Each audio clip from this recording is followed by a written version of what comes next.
Election கேம்பெயினில் ஒவ்வொரு கட்சியும் நாங்கள் என்ன செஞ்சோம், ஆட்சிக்கு வந்தால் மறுபடியும் என்ன செய்வோம் அப்படிங்கிறத சொல்லி தான் ஓட்டு கேட்பாங்க. ஆனால் இந்த தேர்தலில் அது ரொம்பவே சேஞ்ச் ஆகியிருக்கு அப்படின்றத பார்க்க முடிஞ்சுது. அதாவது உதயநிதி ஸ்டாலினும் எடப்பாடி பழனிசாமியும் ஒருத்தவங்க மாறி மாறி ஒருமையில் விமர்சிச்சுக்கிட்டதையும் பார்க்க முடிஞ்சுது.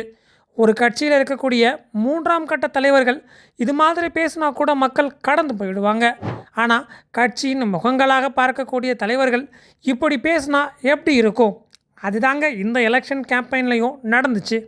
திமுகவோட இளைஞரணி செயலாளரும் துணை முதலமைச்சருமான உதயநிதி ஸ்டாலின் அதிமுக பொதுச் செயலாளர் எடப்பாடி பழனிசாமியை கடுமையாக விமர்சித்து பேசியிருந்தார்.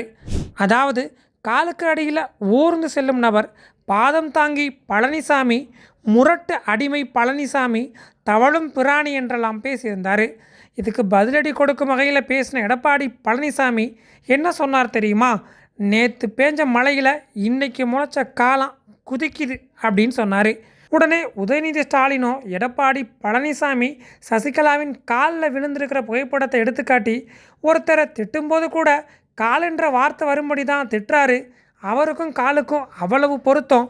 முதல்ல ஜெயலலிதாவோட காலில் விழுந்தார், அவங்க இறந்த பிறகு சசிகலாவோட காலில் விழுந்தார், அதுக்கப்புறம் டிடிவி தினகரன் காலில் விழுந்தார், இப்போது மோடியோட காலில் விழுந்து கிடக்காரு அப்படின்னு சொன்னார்.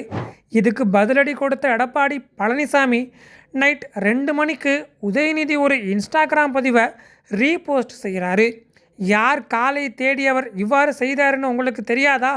ஏற்கனவே இப்படி போய் தான் பால்டாயில் குடிச்சிங்க, பால்டாயில் குடித்ததெல்லாம் பஞ்சு டைலாக் பேசுது, அப்போவே மேல் லோகத்துக்கு போயிருக்கணும், இங்கே இருந்து நம்ம உயிரை வாங்குது என்று கடுமையாக விமர்சனம் செஞ்சார். அத்தோட அவர் இன்ஸ்டாகிராமில் ஷேர் செய்த புகைப்படங்களையும் பொதுவெளியில் எடுத்து காட்டினார். ஒரு கட்டத்தில் உதயநிதி செல்லும் பிரச்சாரத்தின் போதெல்லாம் அவருடைய தொண்டர்கள் இபிஎஸ் சசிகலாவோட கால்களில் விழுந்த புகைப்படத்தை எடுத்து காட்ட சொன்னாங்க.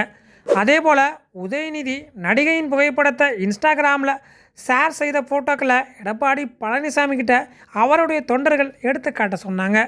இப்படி தமிழ்நாட்டின் 2 முக்கிய தலைவர்களாக பார்க்கப்படுற இவங்களே ஒருவரை ஒருவர் ஒருமையில் பேசிக்கொண்டது தான் இந்த எலெக்ஷன் கேம்பெயினில் ஹாட் டாப்பிக்காக பேசப்பட்டுச்சு.